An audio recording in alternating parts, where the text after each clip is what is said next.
ઓમ શ્રી ગણેશાય નમઃ. જય શ્રી કૃષ્ણ મિત્રો. સૂર્યનારાયણની કથા. ઓમ આદિત્યાય વિદ્મહે દિવાકરાય ધીમહિ તન્નો સૂર્ય પ્રચોદયાત. હે સૂર્યદેવ, હું તમારી પૂજા કરું છું. તમે મને જ્ઞાનના પ્રકાશથી પ્રકાશિત કરજો. દિવસના નિર્માતા, મને જ્ઞાન આપો. હે સૂર્યદેવ, તમે મારા મસ્તિષ્કને શાંતિ આપો. જય સૂર્ય ભગવાન. પ્રિય ભક્તો, સ્કંદ પુરાણમાં સાફ સાફ લખ્યું છે, જે મનુષ્ય વિષ્ણુ, શિવ, દુર્ગા, સૂર્ય અને શ્રી ગણેશ આ પાંચેય દેવતાની જે આરાધના કરે છે અને કોઈ પણ પ્રકારથી ભય નથી રહેતો, એ સ્વર્ગનો અધિકારી બને છે, ધનના સ્વામી અને પુત્ર પુત્રીથી ભાગ્યશાળી બને છે. તો આજે આપણે એ જ 5 દેવી દેવતામાંથી પ્રમુખ દેવતાની કલ્યાણકારી કથા સાંભળીશું, જેમાં જીવન જ્યોતિ પ્રદાન કરવાવાળા, મનુષ્યમાં ઉર્જા જીવન દેવાવાળા, સૌભાગ્ય આરોગ્યના દેવતા સૂર્ય ભગવાનની કથા સાંભળીશું અને જગતના પાલન કરતા, ધન લક્ષ્મી શુભતા આપનારા પ્રભુ શ્રી વિષ્ણુ ભગવાનની પરમ આનંદમય કથા સાંભળીશું. પ્રિય ભક્તો, બધા જ સુખની પ્રાપ્તિ માટે સાંભળીએ આજની આ પાવન પૌરાણિક કથા. જેટલા પણ ભક્તગણ આ કથા સાંભળી રહ્યા છે તે એક લાઈક જરૂર કરી દેજો, વિડીયોને શેર કરજો, કોમેન્ટ બોક્સમાં સૂર્યનારાયણનું નામ જરૂર લખજો અને આ ચેનલને સબસ્ક્રાઈબ કરવાનું મિત્રો બિલકુલ ન ભૂલશો. જય સૂર્યદેવ. પ્રાચીન સમયની વાત છે. એક ગામમાં એક બ્રાહ્મણ રહેતા હતા. એ સૂર્યદેવના મોટા ભક્ત હતા. એ રોજ સવારે સૂર્ય ઉદય પહેલા ઉઠીને નાહી ધોવે અને સૂર્ય ભગવાનની કથા સાંભળતા અને સૂર્યદેવને અર્ધી પણ આપતા. આ બધામાં તેને બહુ મોડું થઈ જતું હતું ભગવાનની પૂજા પાઠમાં, અને એ વધારે કામ કરી શકતા ન હતા, જેના કારણે એની પત્ની બહુ જ બોલતી હતી અને સમાજવાળા પણ તેને નકામો કામચોર કહેતા હતા. એક દિવસ એ આ બધાથી હેરાન થઈને એ બ્રાહ્મણ બજારમાં પૂજાની સામગ્રી લઈ જંગલમાં ચાલ્યા ગયા. ત્યાં એક સૂકી નદીના કિનારે એક સૂકું પીપળાનું ઝાડ હતું. ત્યાં બ્રાહ્મણ સૂર્ય ભગવાનની કથા કહેવા લાગ્યા અને તેમની પૂજા કરે છે. અને એ નદીમાં એક જગ્યાએ થોડું એવું પાણી હતું, તો એમાંથી થોડું પાણી લઈને સૂર્યદેવને સમર્પિત કરે છે. સૂર્યદેવને જલ અર્ધી આપે છે. જેવું જ તેના દ્વારા ચડાવેલું જળ નદી અને પીપળાના ઝાડ પર પડે છે, એવી જ નદી ચોખ્ખા શુદ્ધ પાણીથી ભરાઈ જાય છે અને પીપળાનું ઝાડ હર્યું ભર્યું થઈ જાય છે. ત્યારે સૂર્યદેવ એ નદીના જળમાં પ્રગટ થઈને કહે છે, હે બ્રાહ્મણ, માંગ, શું જોઈએ છે તને? વરદાન માંગ. બ્રાહ્મણ પહેલા તો આ સાંભળીને વિચારે છે કે આ તો કોઈ ભૂત પ્રેતનો અવાજ હોય એવું તો નથી લાગતું. ભૂત પ્રેત તો નહીં હોય ને? આ સાંભળીને બ્રાહ્મણ ત્યાંથી ભાગી જાય છે. ત્યારે એ ઘરે જઈને બધી જ વાત તેની પત્નીને કહે છે. એટલે એની પત્ની બહુ સમજદાર હતી. એ બધું સમજી ગઈ કે સૂર્ય ભગવાને તમને દર્શન આપ્યા છે.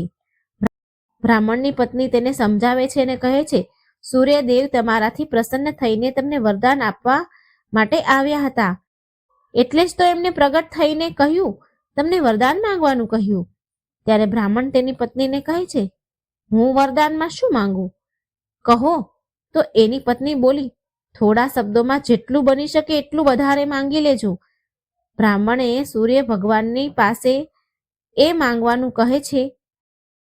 એની પત્ની એ માંગવાનું કહે છે કે મારા મહેલની અંદર સોનાના પારણામાં પૌત્રને દાસીઓ દ્વારા ખવડાવતા મારી આંખોથી જો. પ્રિય ભક્તો, હવે એ બ્રાહ્મણ ફરી એ જ જંગલમાં જાય છે અને સૂર્ય ભગવાનની વાર્તા કહે છે. ત્યાં ભગવાન સૂર્ય ફરી પ્રગટ થયા અને કહે છે, બ્રાહ્મણને વરદાન માંગવાનું કહે છે કે તારે જે જોઈએ એ માંગી લે. ત્યારે બ્રાહ્મણ તેની પત્ની દ્વારા કહેલા શબ્દ ભગવાન સૂર્યને કહે છે કે મારા સોનાના મહેલમાં સોનાના પારણામાં પરપૌત્રને દાસી દ્વારા ખવડાવતા જો. પ્રિય ભક્તો, બ્રાહ્મણની પત્ની દ્વારા બતાવેલ શબ્દ સાંભળીને સૂર્ય ભગવાન બોલ્યા, અરે, જોવામાં તો તું બહુ સીધો સાધો ને ભોળો ભલો લાગે છે, પણ એક જ વારમાં કેટલું બધું માંગી લીધું. આટલું બધું માંગી લીધું. તે તો એક જ વારમાં બધું માંગી લીધું. ભગવાન બોલ્યા, જા, તારી ઈચ્છા પૂરી થશે. બ્રાહ્મણ પછી જ્યારે ઘરે આવે છે તો જુએ છે કે તેની તૂટેલી ઝૂંપડી એક મહેલમાં બદલી ગઈ છે અને એ મહેલમાં દાસ દાસીઓ કામ કરતા કરતા હરતા ફરતા હતા. બ્રાહ્મણ પાસે બેઠેલી એક વૃદ્ધ ડોસીમાને પૂછ્યું માં, અહીં તો મારી ઝૂંપડી હતી અને અહીં અચાનક મહેલ ક્યાંથી આવી ગયો? એ જ સમયે મહેલમાંથી એની પત્ની સુંદર વસ્ત્ર ધારણ કરી ઘરેણાથી સજેલી ધજેલી બહાર આવી. બ્રાહ્મણને કહે છે, આવો, આ તમારું જ ઘર છે. સૂર્ય ભગવાને આપણી મનોકામના પૂરી કરી દીધી છે. આટલું ધન જોઈને બ્રાહ્મણે એ સ્ત્રીને કહ્યું કે આટલું બધું ધન આપણે આનું શું કરીશું? તો એની પત્ની બોલી કે ધન શું નથી કરી શકતું, ધનથી શું નથી કરી શકાતું? દાન, પુણ્ય, યજ્ઞ, હોમ, હવન બધું જ કરીશું. પછી બ્રાહ્મણે એના ધનને પૂજા પાઠ અને પુણ્યના કાર્યમાં ઉપયોગ કર્યો. હવે બધા જ ગામવાળા લોકો રાજાની જગ્યાએ એ બ્રાહ્મણના ગુણગાન ગાવા લાગ્યા. રાજાએ આ બધું સાંભળીને બ્રાહ્મણને બોલાવીને પૂછ્યું કે કાલ સુધી તો તમારા ઘરે તો ખાવાના ફાફા હતા, આજે આ ધન ક્યાંથી આવ્યું? ક્યાંયથી ચોરી કરી કે ક્યાંય લૂંટ કરી કે ક્યાંય હાથ માર્યો છે, લૂંટફાટ કરીને લાવ્યો છે? બ્રાહ્મણ બોલ્યા, નહીં મહારાજ, આ બધું તો સૂર્ય ભગવાનની કૃપાથી અને તેમની કથા વાર્તા સાંભળવાથી એને કથા વાર્તા કહેવાનું ફળ મળ્યું છે મને. પ્રિય ભક્તો, એ રાજાને કોઈ જ પુત્ર ન હતો. તેણે સૂર્ય ભગવાનની કથા આરાધના કરવાની શરૂ કરી દીધી અને કથા કહેવા સાંભળવા લાગ્યા. અને આ પ્રકારે સૂર્યદેવે રાજાને એક સુંદર પુત્ર દીધો અને એનો પરિવાર સુખીથી ભરાઈ ગયો. સુખ શાંતિ છવાણી. જય સૂર્યનારાયણ. હે સૂર્ય ભગવાન, તમારા ભક્તનું કલ્યાણ કરજો. ઓમ નમો ભગવતે વાસુદેવાય. મિત્રો, હવે આપણે સાંભળીશું સૂર્યદેવ અને વૃદ્ધ ડોસીમાની કથા. એક ડોસીમા હતા. એનો એક નિયમ હતો, સરળ નિયમ. દર રવિવારે સવારે સ્નાન વગેરે કરીને પાડોશમાં એક ગાય હતી. તો પાડોશીની ગાયનું છાણ લાવીને ઘરને લીપીને ભોજન તૈયાર કરે અને ભગવાનને ભોગ લગાવે અને પછી જ પોતે જમે. આવો એનો નિયમ. આ વ્રત કરવાથી એનું ઘર ધન ધાન્યથી અને આનંદથી પૂર્ણ હતું. આવી રીતે થોડા દિવસ વીતી ગયા. એની પાડોશણને એક વખત વિચાર આવ્યો. એની પાડોશણ એકવાર વિચાર કરવા લાગી કે આ ડોસી હંમેશા મારી ગાયનું છાણ લઈ જાય છે, માટે એ સ્ત્રીએ એની ગાયને ઘરની અંદર, એટલે કે જે ઘરની અંદર આંગણું હોય એમાં બાંધી દીધી. ડોસી માને છાણ મળતું બંધ થઈ ગયું. પહેલા એને ઘરની બહાર બાંધતી હતી ગાય, એટલે એને રોજ છાણ મળતું હતું. હવે એ સ્ત્રીએ ઘરમાં અંદર આંગણાની અંદર ગાયને બાંધવા લાગી, એટલે હવે ડોસીમાને છાણ મળતું બંધ થઈ ગયું. માટે રવિવારના દિવસે એના ઘરે એ લીપી ન શકે, એનું ઘર લીપી ન શકે. તો હવે એ ડોસીમાએ રવિવારે એનું ઘર લીપ્યું નહીં, માટે એને તે દિવસે ભોજન બનાવ્યું નહીં અને ન ભગવાનને ભોગ લગાવ્યો તથા પોતે પણ ભોજન ન કર્યું. આ પ્રકારે તેને નિરઆહાર વ્રત કર્યું. રાત થઈ ગઈ. ડોસીમા ભૂખ્યા જ સૂઈ ગયા. રાતમાં ભગવાને સૂર્યનારાયણ ડોસીમાને સપનામાં દર્શન આપે છે. સૂર્યદેવ ડોસીમાને સપનામાં દર્શન આપે છે અને ભોજન ન બનાવવાનું અને ભોગ ન લગાવવાનું કારણ પૂછ્યું. ડોસીમા બોલ્યા, હે ભગવાન, આજ મને ઘર લીપવા માટે ગાયનું છાણ ન મળ્યું, જેનાથી મારું ઘર શુદ્ધ ન થયું, એટલે મેં જમવાનું ન બનાવ્યું અને ના તમને ભોગ લગાવી શકી અને ના હું જમી શકી. તો સૂર્યદેવ બોલ્યા, માતા, હું તમને એવી ગાય આપું છું કે જેનાથી બધી ઈચ્છા તમારી પૂરી થશે, કારણ કે તમે હંમેશા રવિવાર કરો છો. રવિવારે ગાયના છાણથી ઘર લીપીને ભોજન બનાવીને મને ભોગ લગાવીને તમે પછી જ ભોજન કરો છો, માટે હું તમારા પર પ્રસન્ન છું. હું ખુશ થઈને તમને એ વરદાન આપું છું તથા અંત સમયમાં મોક્ષ પણ પ્રદાન તમને કરીશ. સપનામાં આવું વરદાન આપી ભગવાન સૂર્યનારાયણ દેવ અંતર ધ્યાન થઈ ગયા અને જ્યારે ડોસીમાની આંખ ખુલી તો એમને જોયું કે આંગણામાં એક સુંદર ગાય અને વાછરડું બંધાયેલું છે. એ ગાય અને વાછરડું જોઈને બહુ ખુશ થઈ ગયા અને તેને ઘરની બહાર બાંધી દીધી. ત્યાં ચારો, ઘાસચારો બધું ત્યાં નાખ્યું. ડોસીમાની પાડોશણે ડોસીમાની ઘરની બહાર સુંદર ગાય અને વાછરડું જોયું તો ઈર્ષાના કારણે તેનું કાળજું કપાઈ ગયું. જ્યારે એણે જોયું કે ગાયે સોનાનું છાણ આપ્યું છે તો એ ગાયનું છાણ લઈ અને એની ગાયનું છાણ એની જગ્યાએ મૂકી દીધું. એ રોજ આવું કરતી હતી અને ડોસીમાને આ વાતની તો જરા પણ ખબર ન હતી કે એની ગાય સોનાનું છાણ આપે છે. ત્યારે સર્વવ્યાપી ઈશ્વરે વિચાર્યું કે આ ચાલાક પાડોશણના કર્મથી ડોસીમાં છેતરાઈ રહ્યા છે. ભગવાને સંધ્યા સમયે એમની માયાથી બહુ જ જોરમાં વાવાઝોડું ફેંક્યું. બહુ જોરમાં વાવાઝોડું આવ્યું. ડોસીમાએ અંધારાના ડરથી તેમની ગાયને ઘરની અંદર બાંધી દીધી. બીજા દિવસે સવારે ડોસીમાં ઉઠ્યા તો એમણે જોયું કે ગાયે તો સોનાનું છાણ આપ્યું છે. તો એમના આશ્ચર્યનો પાર ન રહ્યો અને એ રોજ હવે ગાયને ઘરની અંદર બાંધવા લાગ્યા. હવે આ બાજુ પાડોશણે જોયું કે ડોસીમાં તો હવે ગાયને ઘરની અંદર બાંધવા લાગ્યા છે અને એનો સોનાનું છાણ લેવાનો દાવ હવે ચાલ્યો નહીં. એ તો બળી ગઈ, ઈર્ષાને મારે બળવા લાગી. પછી એક યોજના બનાવી તેને ડોસીમાને હેરાન કરવાની. રાજ્યના જ્યાં એના રાજા હતા એ યોજના બનાવી એવી કે પાડોશણે કે રાજ્યના રાજા પાસે ગઈ અને કહ્યું કે મહારાજ, મારી પાડોશીમાં એક ડોસી પાસે એવી ગાય છે જે તમારા જેવા રાજાને યોગ્ય છે. એ રોજ સોનાનું છાણ આપે છે. તમે એ સોનાથી પ્રજાનું પાલન કરો. એ ડોસી આટલા બધા સોનાનું શું કરશે મહારાજ? રાજાએ જ્યારે આ સાંભળ્યું તો તેમના સૈનિકોને ડોસીમાને ત્યાં મોકલીને ગાયને લાવવાનું કહ્યું. સૈનિકો ડોસીમાના ઘરે જાય છે. ડોસીમા સવારે ભગવાનને ભોગ ધરાવી ભોજન ગ્રહણ કરવા બેસવાના જ હતા તો રાજાના કર્મચારી આવ્યા અને ગાય લઈને ચાલ્યા ગયા. ડોસીમા ઘણા રડ્યા, બૂમો પાડી, પણ સૈનિકો કઈ સાંભળે ખરી? એની સામે કઈ કરી શક્યા નહીં.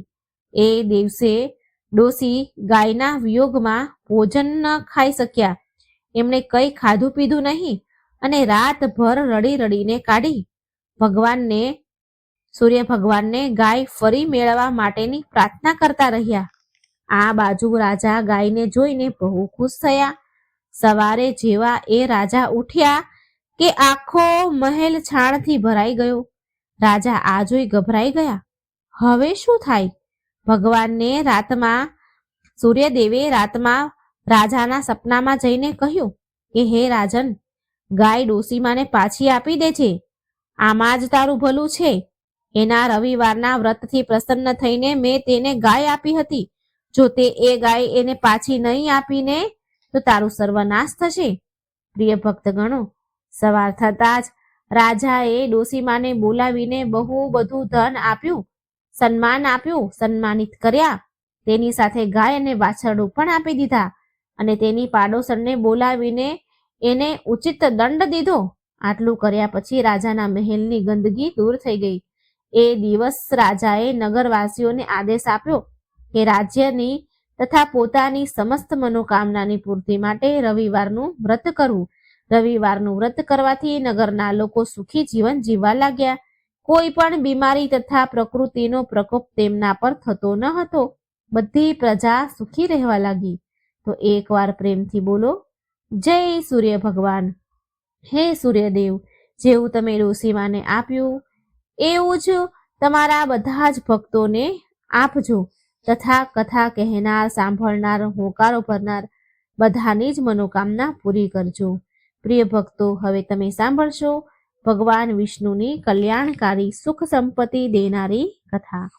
એક નગરમાં એક રાજા રહેતા હતા. એ રાજાને 7 દીકરીઓ હતી. તેના રાજ્યમાં પ્રજા બહુ સુખી હતી. એ રાજ્યમાં પ્રજાને કોઈ પણ તકલીફ ન હતી. એક દિવસ રાજાને વિચાર આવ્યો. રાજાએ તેની 7 દીકરીઓને બોલાવી અને બધી દીકરીઓને કહ્યું, બેટા, તમે કોના ભાગ્યનું ખાવ છો? તો રાજાની 6 દીકરીઓ બોલી કે પિતાજી, અમે બધા તો તમારું દીધેલું જ ખાઈએ છીએ અને તમારું દીધેલું જ પહેરીએ છીએ. રાજાની 7મી દીકરી, જે ભગવાન વિષ્ણુની ભક્ત હતી, ભગવાન વિષ્ણુની પરમ ભક્ત હતી અને એ સૌથી નાની હતી, એટલે એ બોલી, પિતાજી, હું તો ભગવાનનું દીધેલું ખાઉં છું. આ સાંભળી રાજાને એના પિતાને ઘણો ગુસ્સો આવ્યો.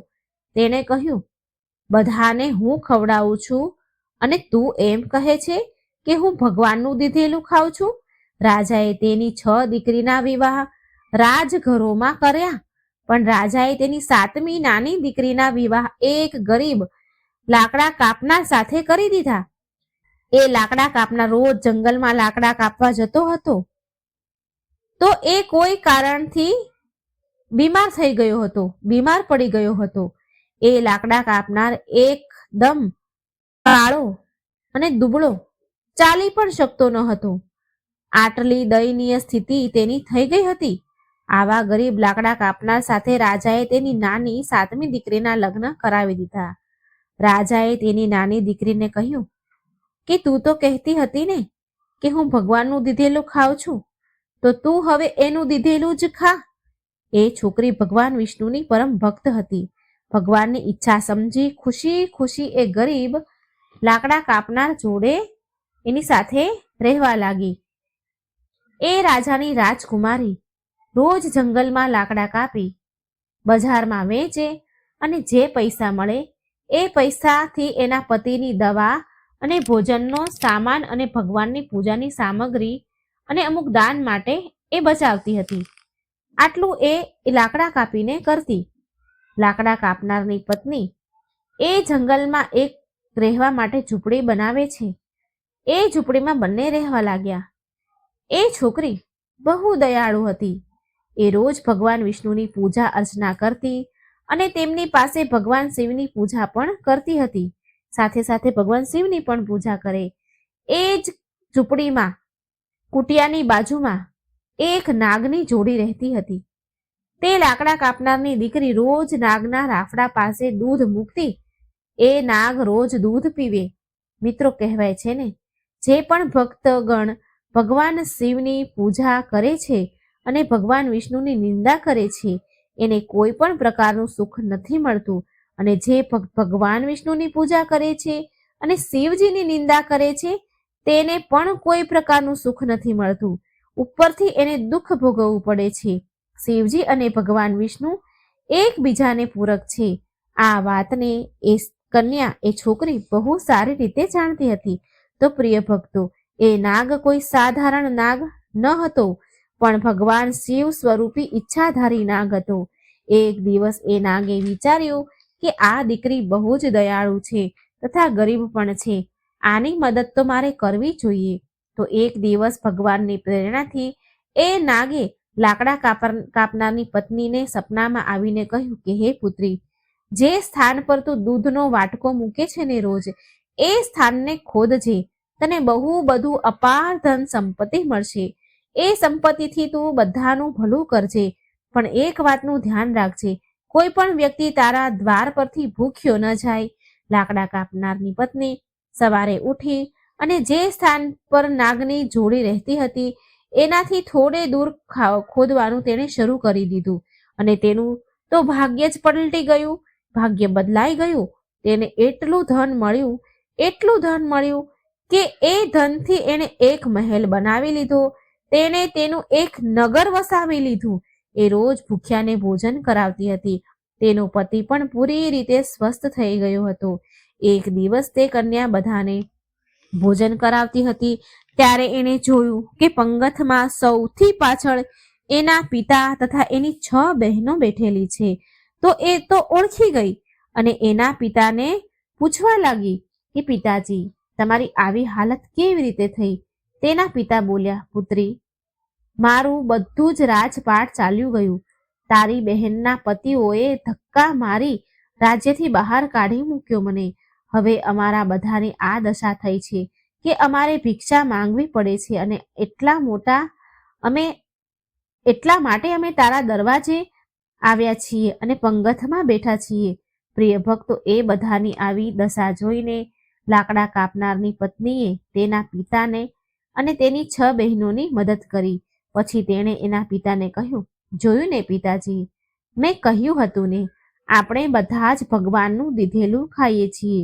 આપણે બધા જ આ જગતના પાલન કરતા ભગવાન વિષ્ણુના આશ્રય પર એની કૃપાથી તેમનું આપેલું જ ખાઈએ છીએ. તેના પિતા બોલ્યા, હા બેટા, તું સાચું કહેતી હતી. હવે મને પણ વિશ્વાસ થઈ ગયો છે કે આપણે બધા જ ભગવાનનું દીધેલું ખાઈએ છીએ. તો એકવાર પ્રેમથી બોલો, જય શ્રી હરિ ભગવાન વિષ્ણુની જય. ઓમ નમઃ શિવાય. હે ભગવાન વિષ્ણુ, જેવું તમે રાજાની નાની દીકરીને દીધું, એવું જ આ કથા કહેનાર, સાંભળનાર, હોકારો ભરનારને આપજો. જય શ્રી હરિ. મિત્રો, સૂર્યનારાયણના 12 નામનો જાપ. ઓમ મિત્રાય નમઃ, ઓમ રવયે નમઃ, ઓમ સૂર્યાય નમઃ, ઓમ ભાનવે નમઃ, ઓમ ખગાય નમઃ, ઓમ પુષ્ણે નમઃ, ઓમ હિરણ્યગર્ભાય નમઃ, ઓમ મારીચાય નમઃ, ઓમ આદિત્યાય નમઃ, ઓમ સાવિત્રે નમઃ, ઓમ અર્કાય નમઃ, ઓમ ભાસ્કરાય નમઃ. મિત્રો, આ 12 નામ હતા સૂર્યનારાયણના, જે આપણે ભગવાનને જળ અર્ધી આપીએ સૂર્યનારાયણને, ત્યારે આ 12 નામ બોલો તો એનું ઘણું ફળ મળે છે, પુણ્ય ફળ. હવે આપણે સૂર્ય ભગવાનની બીજી વાર્તા સાંભળીશું, રવિવારની વ્રતકથા. ઓમ સૂર્યાય નમઃ. એક નગરમાં એક શેઠ અને શેઠાણી રહેતા હતા. એને કોઈ સંતાન ન હતા, જેના કારણે તે દુઃખી રહેતા હતા.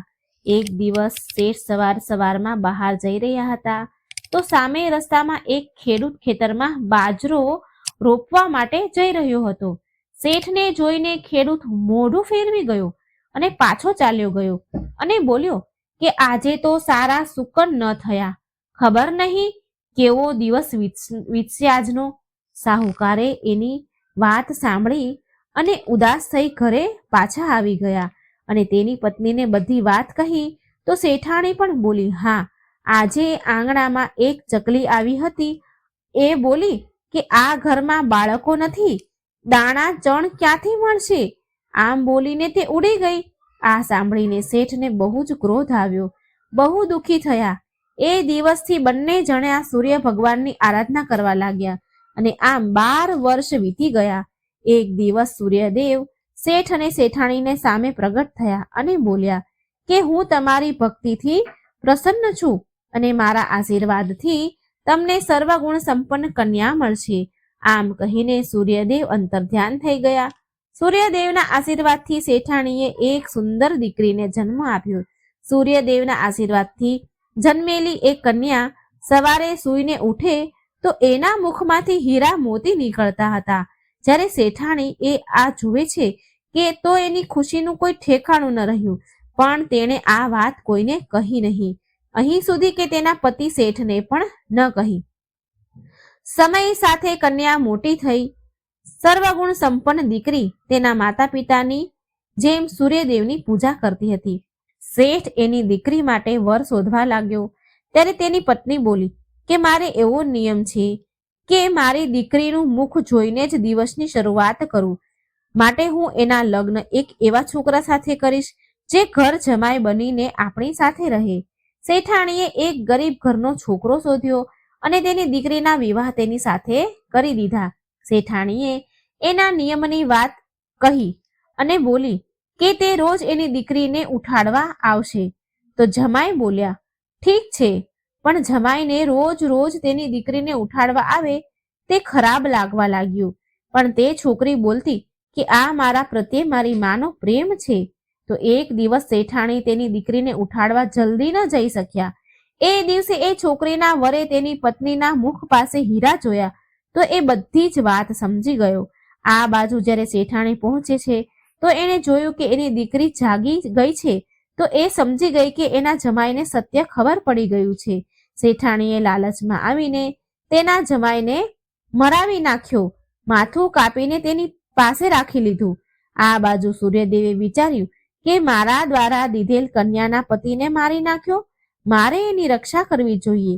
સૂર્યદેવે એક બ્રાહ્મણનું સ્વરૂપ લીધું, શેઠાણી પાસે આવ્યા અને કહ્યું કે જો મને માથું ન આપ્યું ને તો હું આ રહસ્ય બધાને બતાવી દઈશ.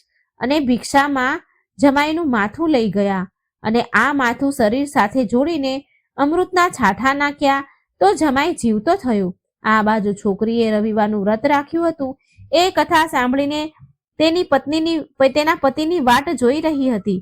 પતિ મોડેથી પહોંચ્યા તો એ બોલી કે શું તમને ખબર નથી કે આજે મારું વ્રત છે અને સૂર્યદેવના અસ્ત થયા પછી હું ભોજન નથી કરી શકતી. ત્યારે એના પતિએ વિસ્તારથી બધી વાત કહી. એટલે તે દીકરી બોલી કે હવે આપણે અહીં નહીં રહીએ, આપણે હવે ઘરે જઈશું. પછી એની માં બહુ પછતાણી, પણ તેની દીકરીએ તેની એક વાત ન માની અને બોલી કે માં, તારી સજા એ છે કે હું તારી સાથે નહીં રહું.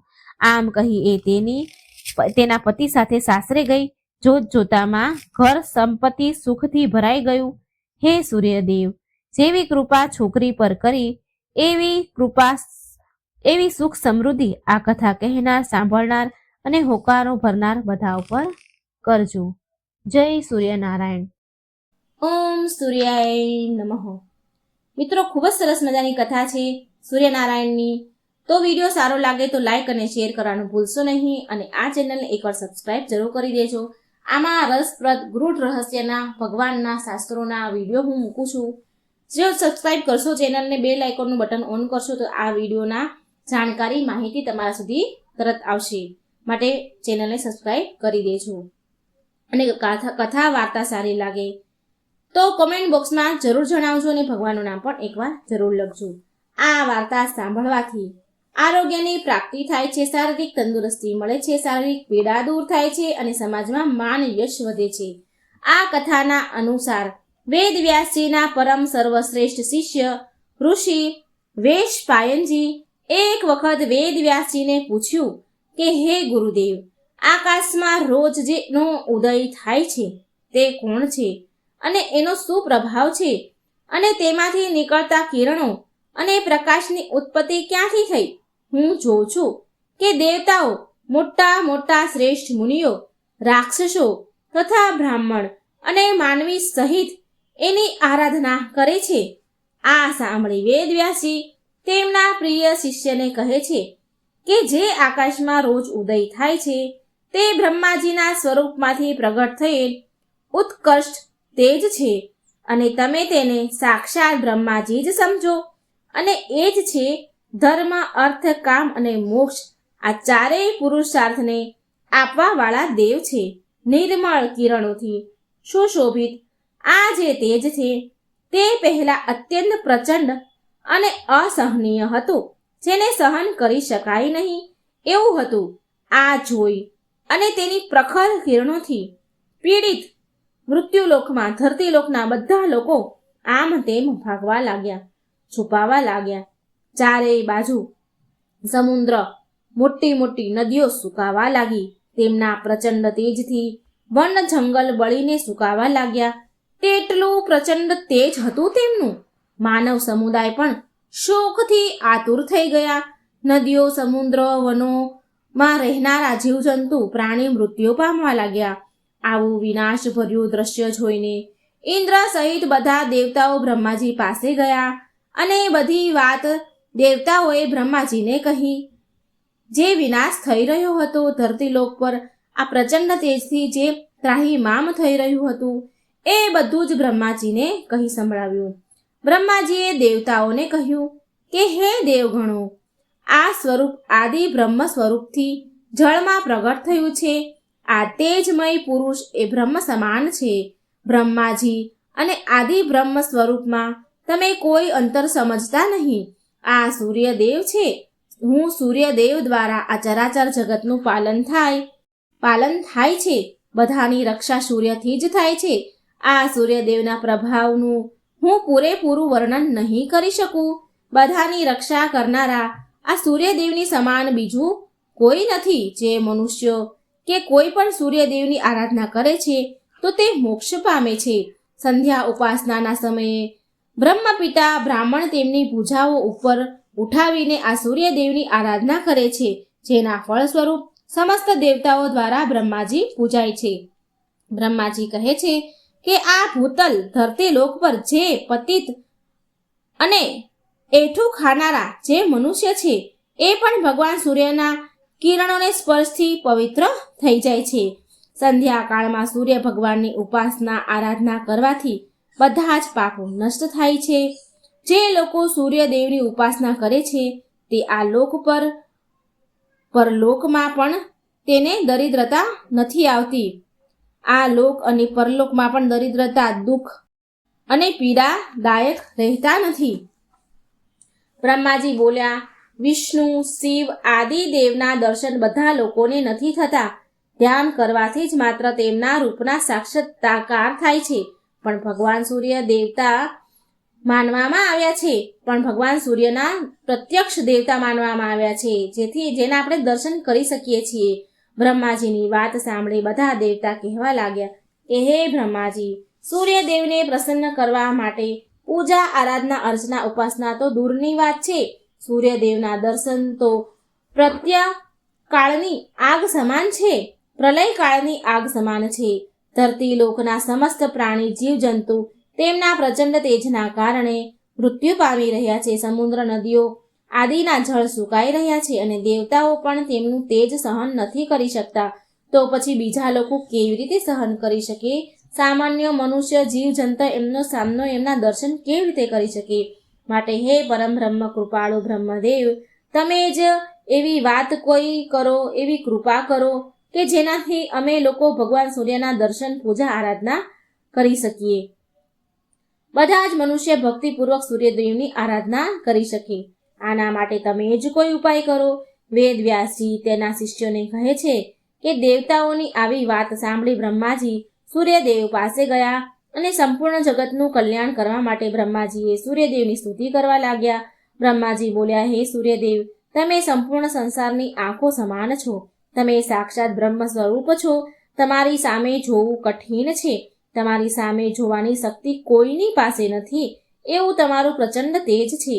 તમે પ્રલયકાળની તેજસ્વીની અગ્નિ સમાન છો. તમારાથી અન્ન વગેરેનું પાચન અને જીવનની રક્ષા થાય છે. તમારાથી જ ઉત્પન્ન અને પ્રલય થાય છે. એક તમે જ માત્ર સંપૂર્ણ ભુવનના સ્વામી છો. રોગોના નાશ કરનારા તથા દુઃખોનું નિવારણ કરનારા પણ તમે જ છો. આ લોક અને પરલોકમાં સૌથી શ્રેષ્ઠ જાણનાર અને જોવાવાળા પણ તમે જ છો. તમારી સિવાય બીજું કોઈ એવું નીપજે જ નહીં જે બધા લોકોનો ઉપકાર અને ઉદ્ધાર કરી શકે. ત્યારે સૂર્યદેવ બોલ્યા, હે બ્રહ્મપિતા, તમે તો વિશ્વના સ્વામી છો. તમે મને અહીં આવવાનું કારણ જણાવો, હું તેને પૂરું કરીશ. બ્રહ્માજી કહે, હે સૂર્યદેવ, તમારી કિરણ અત્યંત પ્રખર છે. લોકો અને દેવતા, મનુષ્ય, જીવ જંતુઓ માટે પણ અત્યંત અસહનીય છે. તમારું તેજ લોકો અને દેવતાઓ સહન નથી કરી શકતા. હવે તમે જ કોઈ ઉપાય કરો. એવો કોઈ ઉપાય કરો કે તમારું તેજ ઓછું થાય અને લોકો, દેવતાઓ પણ તમારા દર્શન કરી શકે, તમારી પૂજા આરાધના કરી શકે. તમારા પ્રચંડ અગ્નિથી ધરતી લોકના નદી, સમુદ્ર પણ સુકાય છે. તો તમે જ કોઈ ઉપાય કરો. અને પછી બ્રહ્માજીએ સૂર્ય ભગવાનના કહેવાથી વિશ્વકર્માને બોલાવ્યા અને વિશ્વકર્મા પાસે વ્રજ બનાવડાવ્યું અને પ્રચંડ અગ્નિ જેવું તેજ હતું તે વજ્ર વડે દૂર કર્યું. અને જે પ્રચંડ તેજ દૂર કરાયું તે તેજથી ભગવાન શ્રી વિષ્ણુનું સુદર્શન ચક્ર બનાવ્યું, શંકર ભગવાનનું ત્રિશૂળ, કાળનું ખડગ, કાર્તિકેયનું આનંદ પ્રદાન કરવાવાળી શક્તિ તથા ભગવતી દુર્ગાનું ત્રિશૂળનું પણ તેજથી નિર્માણ થયું. બ્રહ્માજીની આજ્ઞાથી વિશ્વકર્માજીએ સારી રીતે બધા જ જે શસ્ત્રો હતા એને આકાર આપીને તૈયાર કર્યા અને આ બધા અસ્ત્ર શસ્ત્ર અન્ય પછી પણ બન્યા, બીજા બધા પણ બનાવ્યા અને દેવોને આપ્યા. સૂર્યદેવને 1000 કિરણો બાકી રહી ગઈ. બાકી બધી સૂર્યદેવની કિરણો દૂર કરી દીધી અને માત્ર જે લોકો અને દેવતા તેમનું તેજ સહન કરી શકતા ન હતા તે તેમના દર્શન કરી શકે તેટલું જ તેજ સૂર્યદેવે કરી દીધું, જેથી લોકો એમની પૂજા અર્ચના કરી શકે. પછી બધા દેવતાઓ પ્રસન્ન થયા. જગતને જીવન આપવાવાળા સૂર્યદેવને બધાએ પ્રણામ કર્યા. બોલો સૂર્યનારાયણ ભગવાનની જય. ભગવાન સૂર્યદેવની કૃપા મિત્રો તમારા અને તમારા પરિવાર પર રહે. તમારું ઘર સદા ખુશીઓથી મહેકતું રહે. આવી શુભકામના સાથે તમારો ખૂબ ખૂબ ધન્યવાદ. જય શ્રી કૃષ્ણ. રાધે રાધે. મિત્રો આ સૂર્યનારાયણની વાર્તા જરૂર સાંભળજો, બીજાને પણ શેર કરજો. સારું આરોગ્ય, સારું તંદુરસ્તી આ વાર્તા સાંભળવાથી મળે છે. તો મિત્રો વિડીયો શેર કરજો, લાઈક કરજો અને ચેનલને સબસ્ક્રાઈબ કરવાનું ભૂલશો નહીં. જય શ્રી કૃષ્ણ. રાધે રાધે. Thank you.